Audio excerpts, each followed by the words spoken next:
Today I'm going to talk to you about being picked last. Some of you may have experienced being picked last or not picked at all, and it's not a good feeling. And I distinctly remember the first time in my life when I experienced being picked last. But before I talk about that, I want to talk a little bit about my childhood memories. I had wonderful childhood memories. That's my mom and dad that you see there. My dad in his white suit, smoking a pipe. I love that smell. When I think about my childhood, I remember just wonderful memories. My parents were well educated. Both had incredibly good jobs. I remember get-togethers with family and friends, large get-togethers at our home or our friends and family. I remember summer vacations. That's me in the polka dot shirt, in case you were wondering. We would go to our summer home and spend wonderful time there, again with family and friends. And it was just beautiful, beautiful memories. Sometimes we would fly to places. Again, my father had a great job, and we had good friends. And I don't think my sister would appreciate that photo. That's her. I'm not sure why she looks that way. And that's me with my cool glasses. Really a fashion statement, polka dot, and now the cool glasses. So I was the captain of the soccer team, and had a lot of good friends, and it was just a special time growing up. And I remember, and I think our first storyteller talked about your moment. I remember in August, my mother tells my sister and I that we're going to pack up and go on a short trip. And I didn't think anything of it because we traveled a lot. We had, again, a nice large family and friends. And really didn't think about it because there were only 2 suitcases. So I'm thinking, it's just a short trip. And it was in the middle of the day, and towards the evening, we go to the airport. And first thing I noticed is my father didn't come into the airport. He actually said goodbye to us when we were in the car. And I thought that was strange. He said he had some loose ends with work, and he was jovial. He was happy. Didn't think much about it. But it was strange that he didn't come with us. We rarely, if ever, traveled without my dad. And as we go into the airport, my mother tells me, focus on your sister. Make sure she doesn't get lost, and just make sure, you're now the man of the house, so help with the travel. And I didn't realize at all, never occurred to me, that it would be 4 years before I would see my dad. And it'd be the last time that I would be in Iran. It wasn't a safe place to be at the time. This was in August of 1981. There was civil unrest.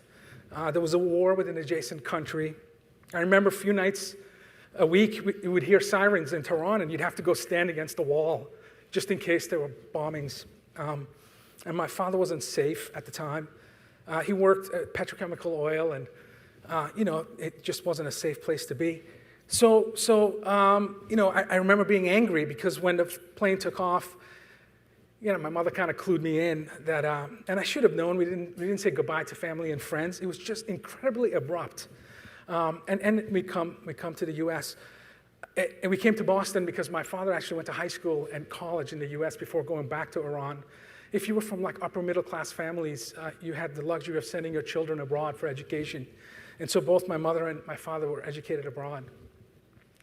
So when I get to it's August, when I get to Boston area, first week in September, I'm going to school, and I show up to school in a 3-piece suit.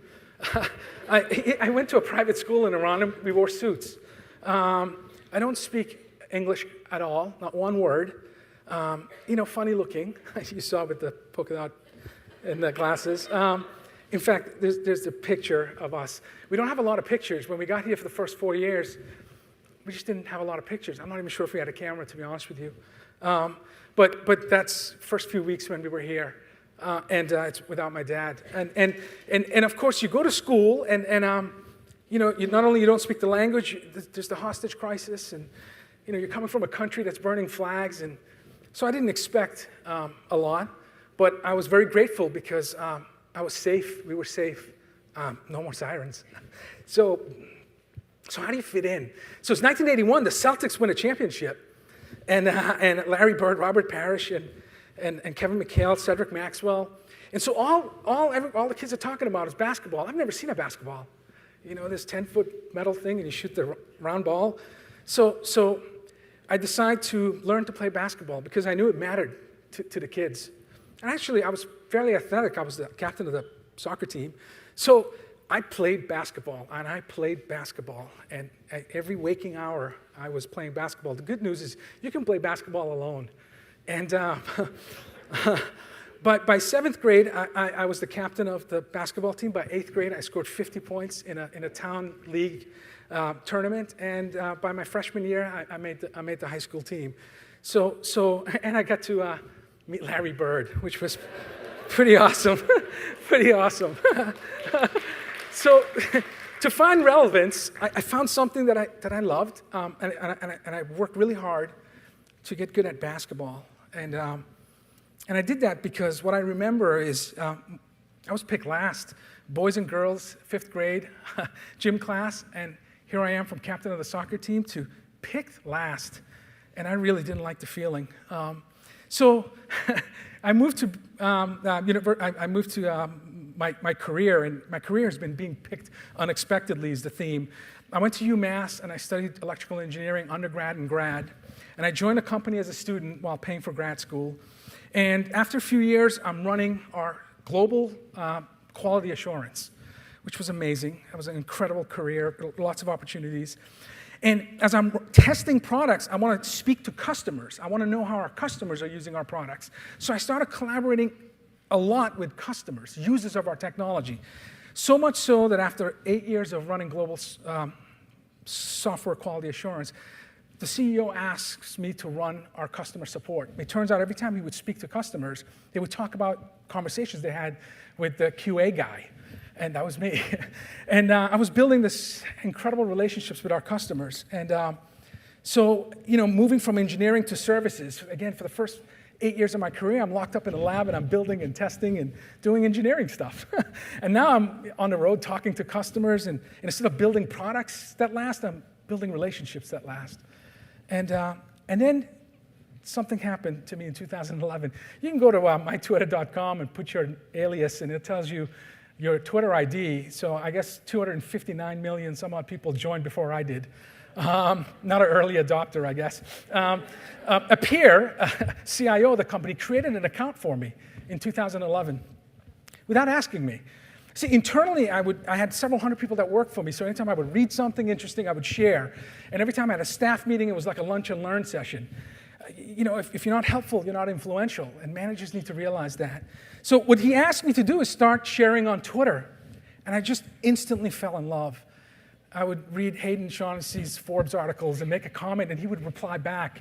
I would read Dory Clark's HBR articles, and she would reply, and we would engage. I couldn't understand John Hagel, one of the top thinkers in the world, and we're chatting on Twitter. I don't understand how that happens. I didn't find my work interesting, but I found over time that if you're interested enough, people may find you interesting.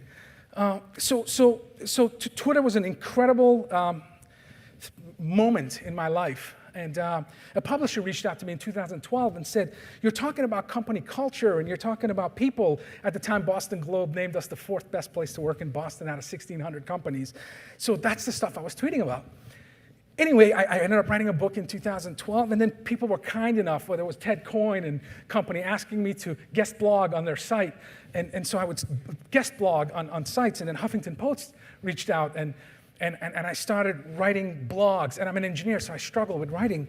But you can't grow unless you struggle. And since January of 2013, I think I've written a couple hundred blogs. So what I do is I connect with people, and I ask them to co-author with me.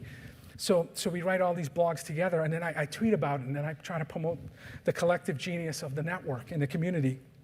And so from blogging to writing a book to using tools like SlideShare. I don't know how many of you guys know SlideShare. A co-op asked me to, instead of putting my PowerPoints in my laptop after a staff meeting, why don't you post it on SlideShare? So I started posting presentations on SlideShare. I've posted a dozen or so with over 1 million views.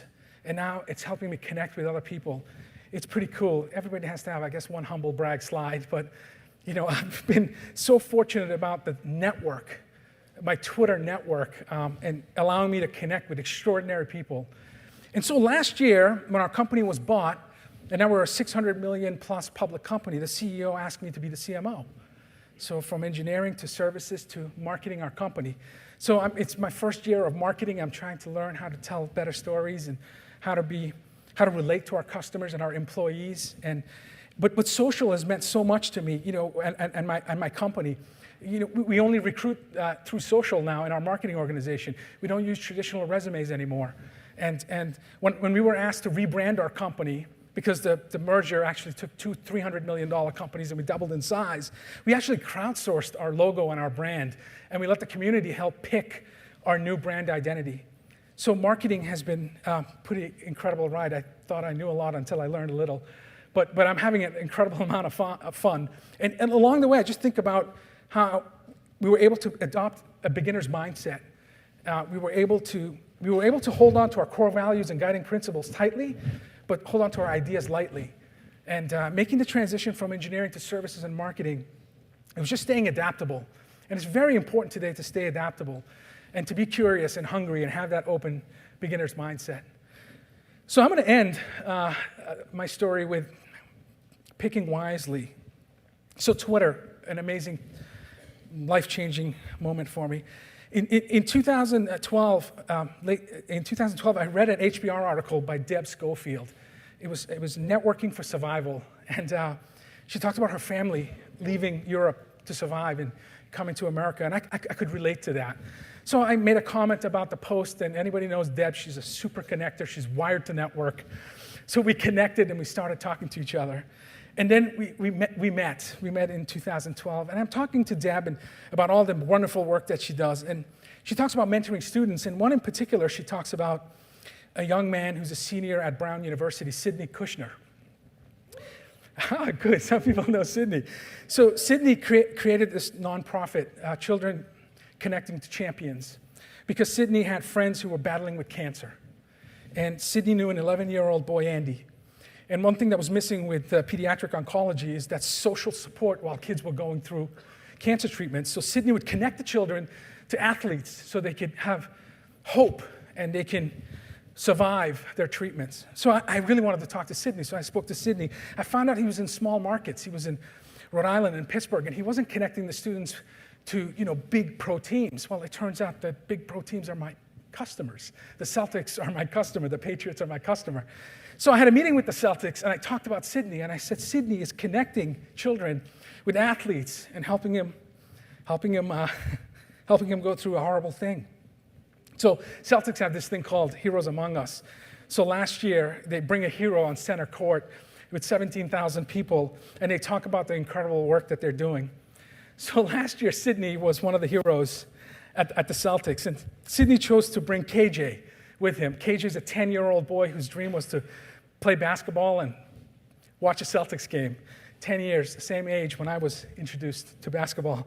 KJ hadn't left his house for 13 months because of his white cell count. And I remember Deb and I just watching this whole thing and screaming. We Skyped Deb on a tablet from home, and it was the most unbelievable experience of my life, and it was through a random collision on a social network. And Sidney, can you come on the stage, please? Come on.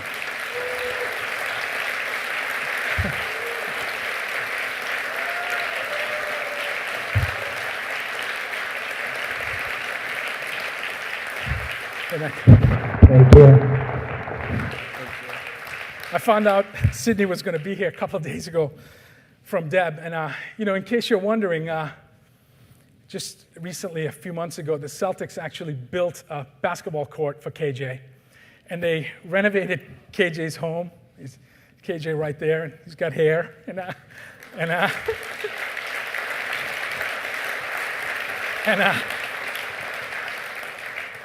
an honorary member of the Green, and the person that actually was there at the ribbon cutting ceremony representing the Celtics was Cedric Maxwell. Cedric Maxwell was the most valuable player in 1981 when the Celtics won the championship, and the reason why I picked the sport. So if you don't believe in coincidences and random collisions, look harder It really does happen. So I have found through my journey the best way to grow and maintain influence is to help others grow theirs. And ultimately, you have to earn the right to be picked. So I want to thank Saul for giving me an opportunity to be on stage. I want to thank Deb for giving me an opportunity to be your friend. And I want to thank Sydney for reminding us that you have to earn the right to be picked. Thank you. Thank you. Thank you so much.